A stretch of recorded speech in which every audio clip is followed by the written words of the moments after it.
भागवत वाङ्मय में बताया गया है, नानेणम दंसनेणम च चरित्रेण तहेव ये खंती ए मुत्ति ए वड्ढमानो भवाहिये। एक आशीर्वचन की मानो भाषा में कहा गया है कि ज्ञान, दर्शन, चारित्र, शांति, मुक्ति, इनमें वर्धमान बनो। वर्धमान वह होता है जो गतिशील होता है, एक जगह स्थित है वह तो अवस्थित है, वर्धमान नहीं हो सकता। गतिमत्ता विकास के लिए अपेक्षित होती है। जैन वाङ्मय में कहा गया है, विहारचर्या ईशिणम पसत्था। ऋषियों के लिए विहारचर्या प्रशस्त होती है। साधु की चर्या, जीवनचर्या प्रशस्त होनी चाहिए। और साधु विहार करता है, गति करता है, क्षेत्रांतर में जाता है, एक क्षेत्र से अन्य क्षेत्र में जाता है।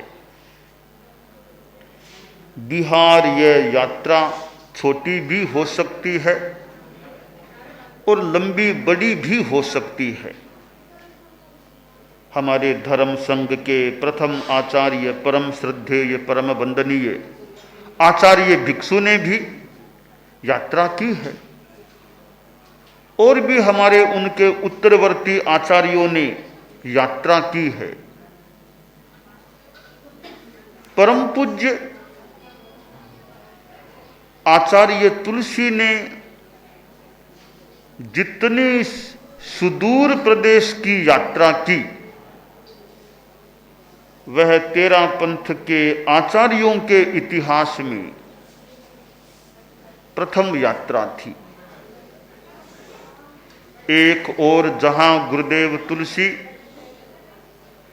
राजस्थान से कोलकाता पधारे और कोलकाता से पुनः राजस्थान पधारे, तो अपूर्व यात्रा थी 13 पंथ के आचार्यों के इतिहास में। और बाद में कुछ वर्षों के पश्चात राजस्थान से दक्षिण भारत की ओर आगे बढ़े और जो 3 समुद्रों का संगम स्थल कहा जाता है, वहां तक, धरती के मानो छोर तक पधार गए और वापिस राजस्थान पधार गए। वह भी सुदूर यात्रा थी। 2 सुदूर यात्राएं गुरुदेव तुलसी के जीवन की हुई। एक यह कोलकाता वाली यात्रा और दूसरी दक्षिण भारत वाली यात्रा। गुरुदेव तुलसी के पास मुझे रहने का मौका मिला, पर मुझे जब पास रहने का मौका मिला उससे पहले ही गुरुदेव ने दोनों यात्राएं कर ली थी। यानी मुझे और हम में से प्रायः सभी संतों को, किसी को भी उस यात्रा में, उस अधिकांश प्राय साध्वियों को भी उस यात्रा में गुरुदेव तुलसी की सेवा में रहने का मौका नहीं मिला था। परम पूज्य, परम श्रद्धेय आचार्य महाप्रज्ञ जी ने भी यात्रा की और मुंबई तक पधार गए, खानदेश पधार गए। यह भी उनकी अवस्था के अनुपात में तो बहुत दूर की यात्रा थी। एक उनकी उम्र के हिसाब से वो भी लंबी यात्रा थी, हालांकि साधन का योग तो था ही। और दक्षिण भारत नहीं पधारे, संभवतः चर्चा भी चली कि इतनी दूर आ गए, दक्षिण भी कितना दूर है, वहां उधर भी पधारना हो जाए। पर एक कारण संभवतः यह था कि श्रीयारी पधारना था। परम पूज्य आचार्य भिक्षु की वो द्वितीय महाप्रयाण शताब्दी का मौका था, तो वो अवसर था, बॉम्बे के बाद वो अवसर भी था, तो दक्षिण यात्रा नहीं होने का शायद एक कारण यह रहा हो। खैर दक्षिण नहीं पधारे, वापिस राजस्थान की ओर पधार गए थे। परम पूज्य आचार्य श्री महाप्रज्ञ जी के पास मुझे उनके चरणों की सेवा में कह दें, संघ की सेवा में कह दें, उनके पथ दर्शन में, उनके शिष्यत्व में, उनके विद्यार्थित्व में रहने का मौका मिला।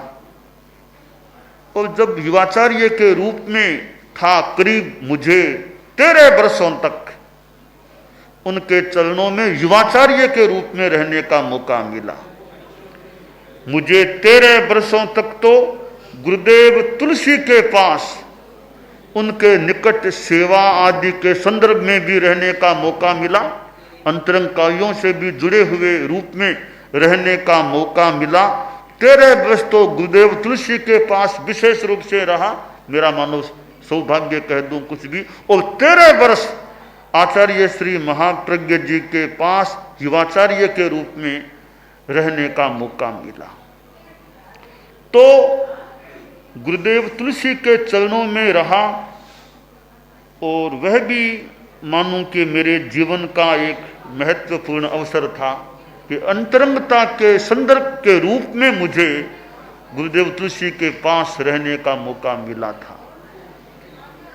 और फिर युवाचार्य के रूप में आचार्य श्री महाप्रज्ञ जी के पास रहा, वह भी एक और दूसरा मानो स्वर्णिम युग कह दें, बढ़िया युग कह दें, मेरे जीवन का था। उनके पास एक युवाचार्य के रूप में रहने का मौका मिला। और यह भी एक विशेष अवसर मानो होता है धर्म संघ में, जब आचार्य युवाचार्य दोनों संघ में विराजमान होते हैं और दोनों की जोड़ी कर दे कुछ भी होती है, एक विशेष अवसर हमारे संघ के लिए होता है। तो वो अवसर 13 वर्षों तक मैं तो अपने लिए मानूं, मुझे युवाचार्य के रूप में गुरुदेव महाप्रज्ञ जी के पास रहने का मौका मिला। और आचार्य श्री महाप्रज्ञ जी चूंकि युवाचार्य था, तो निसंकोच वे मुझे संघीय दृष्टि से बात बता सकते थे। जब तक युवाचार्य न हो और भी सक्षम रूप न हो, तब तो ठीक है, इतनी संघीय कोई गूढ़ बात या विशेष बात बताएं न बताएं, पर चूंकि मैं तो युवाचार्य था, तो मुझे तो वे संघीय दृष्टि से भी, मेरे भविष्य की दृष्टि से भी खुले रूप में मुझे संकेत दे सकते थे। और मैंने अनुभव किया कितनी वत्सलता, कृपा गुरुदेव तुलसी की भी थी, बाद में आचार्य श्री महाप्रज्ञ जी की भी रही। और मैं बहुत उनके पास, खासकर रात्रि के समय में सेवा में बैठता, मैं बहुधा उनके पास चरणों के यानी सानिध्य में बैठता। तब यदा कदा कभी कोई बात, कभी पत्रों संबंधी बात यूँ चल जाती, तो गुरुदेव महाप्रज्ञ जी ने अपने प्रवचन में भी, भाषण में भी और ऐसे फरमाते कि ध्यान रखना है स्वास्थ्य का, तुम्हें लंबी यात्रा करनी है, ध्यान रखना पैर का, तुम्हें लंबी यात्रा करनी है, तुम्हें लंबी यात्रा करनी है। और कभी तो नाम फरमाते, वहां जाना है, वहां जाना है, वहां की यात्रा करना, वहां की यात्रा, ऐसे नाम फरमाते, सूची सी, इन जगह तुम्हें जाना है। तो गुरुदेव का कितनी कृपा, तो मुझे वो मानो प्रकट रूप में भी संकेत, संत भी जानते होंगे कि यात्रा करनी है, वहां वहां वहां वहां तुमको जाना है, तो मानो मुझे दिशा निर्देश दे दिया था कि तुम्हें दूर की यात्राएं करनी है। तो आज यह दक्षिण यात्रा समापन समारोह समायोजित हो रहा है, और मानो कि दक्षिण यात्रा को हम एक तरह से अब औपचारिक रूप में, हालांकि कुछ अभी और मार्ग है बाकी, पर मोटा मोटी रूप में हमारी यात्रा दक्षिण की संपन्नता की स्थिति में आ रही है।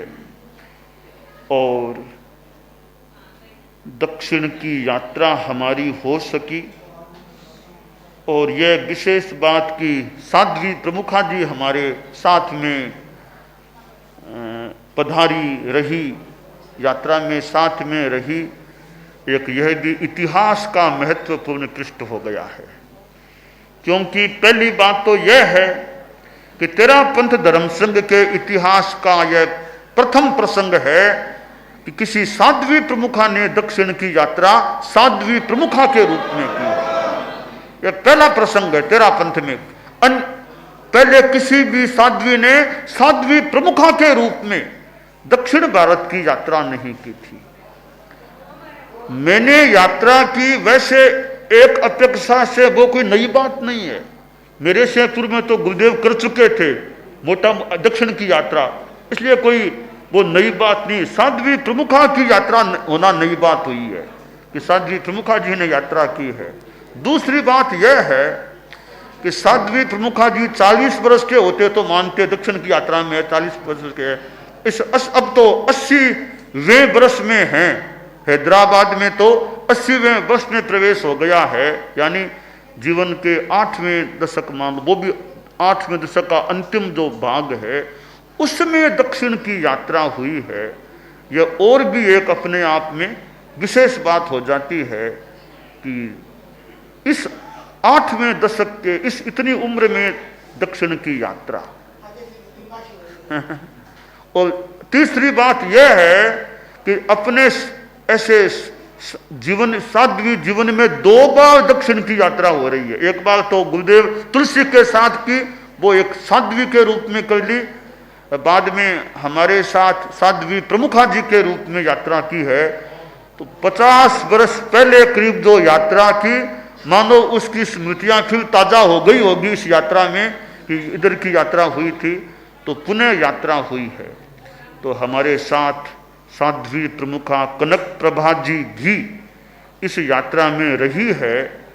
यह ऐसा होना मानो कि यात्रा को विभूषित करने वाला बन गया है कि साध्वी प्रमुखा जी इस यात्रा में साथ रही है। जैसे शरीर होता है, फिर आदमी अलंकार धारण कर ले तो शरीर का सौंदर्य बढ़ जाता है। तो दक्षिण यात्रा हमने की, साध्वी प्रमुखा जी जैसी एक मतलब अवस्था से भी प्रौढ़ और भी इतने वर्षों के मानो अनुभव हैं काम कार्य करने के, प्रशासनिक, तो ऐसी एक विभूति व्यक्तित्व भी हमारे साथ यात्रा में रहा। यह एक यात्रा में और 4 चांद लगाने वाला या यात्रा को विभूषित करने वाला मानो प्रसंग बन गया। और इतना ही नहीं, हमारे साथ तो इधर मुख्य नियोजिका जी भी, इधर हमारे साध्वी वरिया भी यात्रा में साथ में रही। और भूल ने वो तो गुरुदेव महाप्रज्ञ जी ने कहा था कि माँ समन के साथ यात्रा होगी, करना है। गुरुदेव महाप्रज्ञ वचन था कि तुम माँ समन के साथ कभी यात्रा तुम्हें करनी है। तो वो गुरुदेव का वचन, 2 वचन थे। गुरुदेव तुलसी का एक बार वचन मैं भूलने क्यों फरमाया था कि कभी महाश्रमण महासमणी साथ में यात्रा करें, तो वो गुरुदेव तुलसी का वचन भी पूरा हो गया। तो गुरुदेव ने तुलसी ने कहा कभी महासमण महासमणी दोनों साथ में यात्रा करें, तो उनका वचन भी पूरा हो गया। और गुरुदेव महाप्रज्ञ जी का फरमान का भाव था कि मुख्य नियोजिका जी के कि तुम महासमण के साथ तुम्हें यात्रा तुम्हारी होगी या करना है, तो वह उनका वचन भी पूरा हो रहा है। अभी अभी तो यात्रा साथ में करनी, मान के चलें और भी यात्राएं साथ में करनी है, ऐसी आशा रखनी चाहिए। और साध्वी वरिया को भी मौका मिल गया पूरी दक्षिण यात्रा में, यानी हमारे साथ में रहने का, यात्रा करने का। साध्वी वरिया को भी ऐसे हमारे साध्वी समुदाय में 3 जो मुख्य, सबसे मुख्य साध्वी प्रमुखा जी हैं, उनको कुल 3 हैं, तीनों हमारे साथ रहे। यह यात्रा के लिए बहुत एक गौरव, यात्रा को महिमा मंडित करने वाला प्रसंग यूं बन जाता है कि धर्म संघ की इतनी विभूतियां साथ में रही है। और हमारी कितनी साध्वियां जो चलने में कुछ कम सक्षम है, कैसे हैं, पर साथ में रही हैं यात्रा में, इतनी संख्या में साध्वियां रही है, यह भी विशेष बात है। और हमारे मुख्य मुनि हमारे साथ रहे हैं। और कितने वो, ये तो हमारे साथ क्या मतलब, वो तो छाया की कुछ अंशों में छाया की थे मानो साथ चलने वाले रहने वाले से मुख्य मुनि रहे हैं। तो यह भी अच्छी बात है कि हमारे एक जो धर्म संघ में एक सक्षम यानी एक अधिकृत कहते हैं सक्षम हमारे सचिव के रूप में काम करने वाले हैं, और जो हमारे साथ केवल मतलब शरीर की दृष्टि से भी साथ साथ साथ साथ चलने वाले से ऐसे रहे हैं। तो मुख्य मुनि का भी हमारे साथ रहना बहुत अच्छी बात है। और हमारे कितने संत हैं यात्रा में, छोटे बड़े थोड़े अवस्था वाले युवा, प्रधानता तो मानो मतलब वृद्धत्व प्रधान हमारे अभी साधु समुदाय है, वृद्धत्व कम है, थोड़े हैं बहुत कम, ऐसे हमारे इतने संत साथ में रहे हैं। और समण श्रेणी तो आना जाने वाली है, वो तो हमेशा साथ रहने वाली नहीं, फिर भी समण भी यदा कदा यूं आते जाते चलते जो भी रहे हैं। तो कुल मिलाकर के यह हमारी दक्षिण की जो यात्रा हुई है और एक प्रलंब यात्रा का कार्य संपन्न हो रहा है। और हमने जो दक्षिण में प्रवेश का मार्ग लिया वह भी बढ़िया लिया मार्ग। हमारे आंध्र प्रदेश का विजयवाड़ा, विजयनगरम, विशाखापत्तनम, राजमुंदरी, काकीनाडा, ये जो रास्ता लिया वह अच्छा हुआ, वो रास्ता ले लिया। वो एक अस्पृष्ट मार्ग था, आचार्यों के द्वारा अस्पृष्ट पथ था। तो हमारी यात्रा का प्रारंभ उस रास्ते से हुआ, वो अच्छा हुआ मेरी दृष्टि में। एक नया पथ यानी आसातना ने, गुरुदेव तुलसी ने वो रास्ता नहीं लिया था, न आते न जाते, तो वो रास्ता यानी अस्पृष्ट मार्ग था, वो हमने ले लिया। ये भी एक अच्छा हो गया।